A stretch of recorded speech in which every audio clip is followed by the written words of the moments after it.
Bougainvilleans say they still want a larger share of the Panguna mine, dormant for many years since the conflict in the late 1980s. Negotiations on the mine's future are ongoing as the autonomous Bougainville government announced it will own 53.8%, while the national government would no more than 19%. Mark Kayok reports. The Panguna mine is situated in central Bougainville and is one of the largest open-pit mines in the world. Mining operations were halted in 1989 after employees were attacked during a civil war. The once lucrative open-cut mine has been abandoned for more than 2 decades. The Panguna mine dominated the economy of the island in the 1970s and 80s. It was also significant to the PNG economy, generating more than 44% of its national budget. The potential revenue the mine could bring is central to Bougainville people and future. It will need an estimated $6 to $7 billion to restart operations.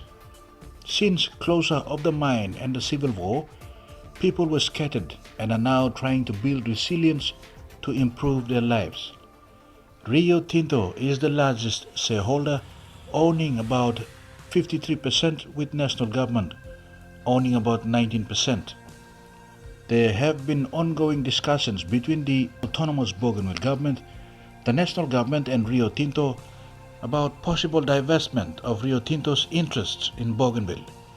With ongoing negotiations on the future of the mine as an important agenda in the autonomous Bougainville government, Rio Tinto has decided to offload its shares to an Australian trustee company recently.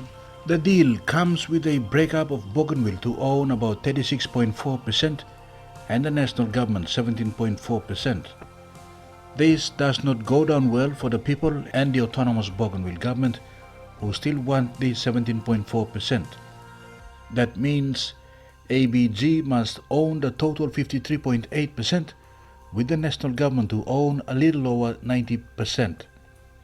This was agreed by the ABG government in a resolution. Yimi la Bougainville, yimi bin like him by yimi kisim majority share of 53.8%.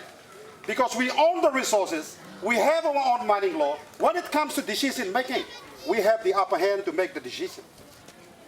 Now we passed a resolution that 36.4 belongs to ABG, 17.4 national government, but the other 17.4 national government ikisim, we will still negotiate with the national government to ensure that 17.4 is given to ABG. It's the full 53.8%. Now national government be papalo 19%. The ABG government also passed a resolution to take Rio Tinto to an international court for legacy issues involving environmental damages. But the idea needs a collaborative effort.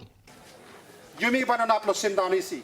But it needs that the leadership of ABG and the national government, we have to work together as a team. Lokisim is like giant. Rio Tinto is like Goliath. But it did not take time for David to take Goliath down. That's what we want to do. So it needs that unification amongst us to be united.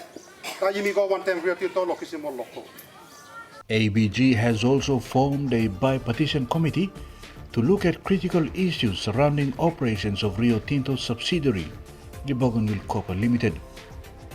Papua New Guinea government is now negotiating to purchase the mine and to own more than 53% of the shares. Its main priority is to rebuild appalling infrastructures and deliver vital services. However, in an earlier statement, ABG President Dr. John Momis expressed concern that the decision may stir more conflicts. He said any decision will require consent from the local people and the ABG government. Meantime, any restart at Panguna mine would have to deal with demands for compensation from the locals and expectations of a major environment cleanup around the mine site.